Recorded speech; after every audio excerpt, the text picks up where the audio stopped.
Hello students, welcome to Das classes. तो आज के इस वीडियो में हम लोग सॉल्व करने वाले हैं जो क्लास 11th का जो चैप्टर है आपका चैप्टर नंबर 8 परमुटेशन। तो परमुटेशन का हम लोग एक्सरसाइज सॉल्व कर रहे हैं। आपका एक्सरसाइज 8A को सॉल्व कर रहे हैं और 8A का आज हम लोग करेंगे सॉल्व आपका क्वेश्चन नंबर 7 और 8 को। तो स्टूडेंट्स, अगर आप मेरे चैनल पर नए हैं तो प्लीज़ चैनल को सब्सक्राइब करना मत भूलिए।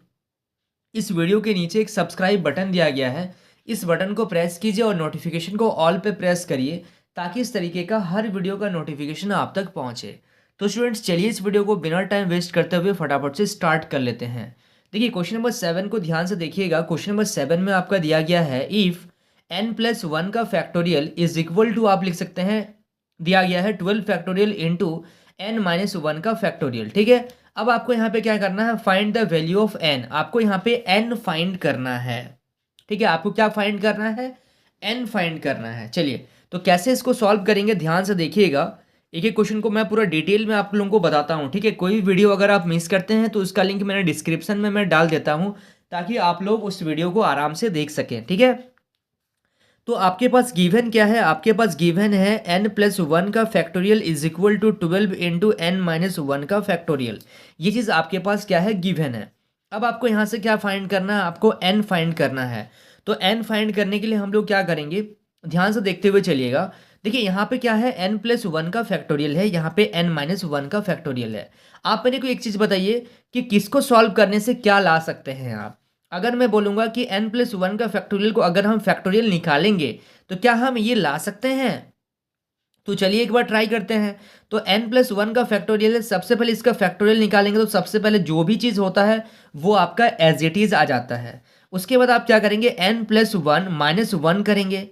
ठीक है, -1 करेंगे इंटू n+1 -2 करेंगे और यहाँ पे आप रोक देंगे। तो देखिए इसको जब सॉल्व करते हैं हम लोग तो n+1 इंटू ये 1 से 1 कैंसिल हो जाएगा तो n इंटू यहाँ पे आ जाएगा आपका n-1 का फैक्टोरियल। ये आ जाएगा आपका n-1 का फैक्टोरियल आपका आ जाएगा। ठीक है, तो अब देखिएगा आप एक चीज़ मेरे को, ये इसको सॉल्व करने से आप ये लेके आ जा रहे हैं, यानी कि आपको इसको एक्सपेंड करना पड़ेगा। बात समझ में आ रहा है कि नहीं। तो अगर मैं आपको बोलूं कि यहाँ पे आपका क्या है, 5 फैक्टोरियल है और यहाँ पे क्या है आपके पास 2 फैक्टोरियल, तो क्योंकि ये ज़्यादा है ना, क्योंकि ये प्लस का साइन है ये बड़ा है और माइनस का साइन है तो ये छोटा है, तो कभी भी छोटा को फैक्टोरियल करके आप बड़ा नहीं ला सकते हैं। अगर मैं बोलूँगा कि 5 फैक्टोरियल से 2 फैक्टोरियल ला सकते हैं या फिर 2 फैक्टोरियल से 5 फैक्टोरियल ला सकते हैं, तो आप बोलेंगे कि सर 5 फैक्टोरियल को जब हम लोग क्या करेंगे, फैक्टोरियल निकालेंगे तो 5 इंटू 4 इंटू 3 इंटू 2 फैक्टोरियल होगा। यानी कि 5 फैक्टोरियल को जब हम लोग सॉल्व करेंगे तो ये हम लोग 2 फैक्टोरियल तक जा सकते हैं, लेकिन कभी भी छोटा से हम लोग बड़ा में नहीं आ सकते हैं। यानी कि बोलने का ये मतलब है कि क्वेश्चन से आपको समझना पड़ेगा कि आपको किसका फैक्टोरियल करने पे क्या आ जाएगा।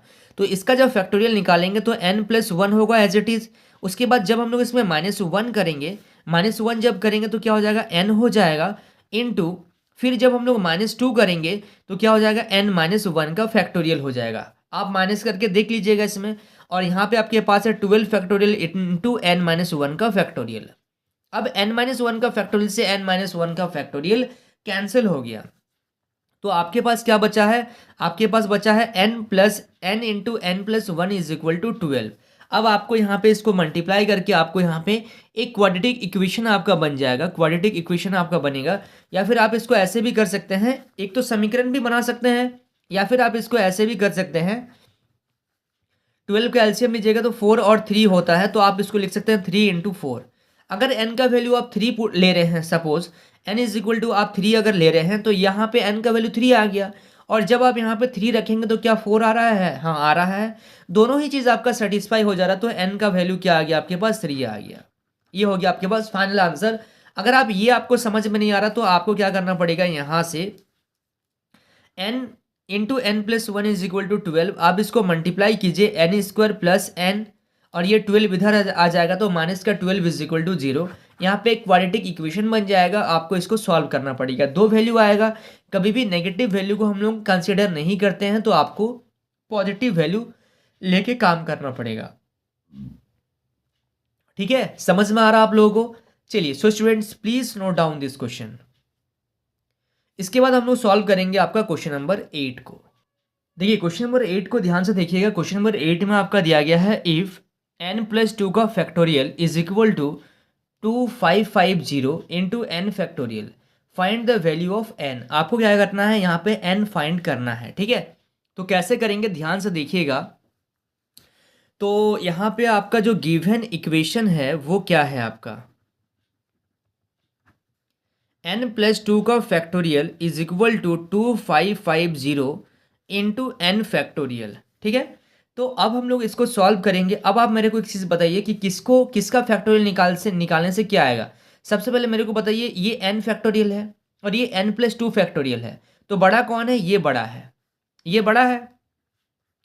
तो हम लोग क्या करेंगे, n+2 का फैक्टोरियल, इसका फैक्टोरियल निकालेंगे इनटू, अब n+2 माइनस 1 इंटू, सॉरी बार बार मैं फैक्टोरियल लिख दे रहा हूँ, और यहाँ पे फिर से होगा n इंटू, देखिए n फैक्टोरियल क्या होता है, n into n-1 into n-2, ऐसे आपका चलते रहेगा, ठीक है। तो हम लोग को n तक जाना है, तो हम लोग क्या करेंगे, एक बार और माइनस करेंगे, n+2 में माइनस क्या कर देंगे, -2 को माइनस कर देंगे, ये आ गया आपका फैक्टोरियल में, यहीं पे रोकेंगे इसको।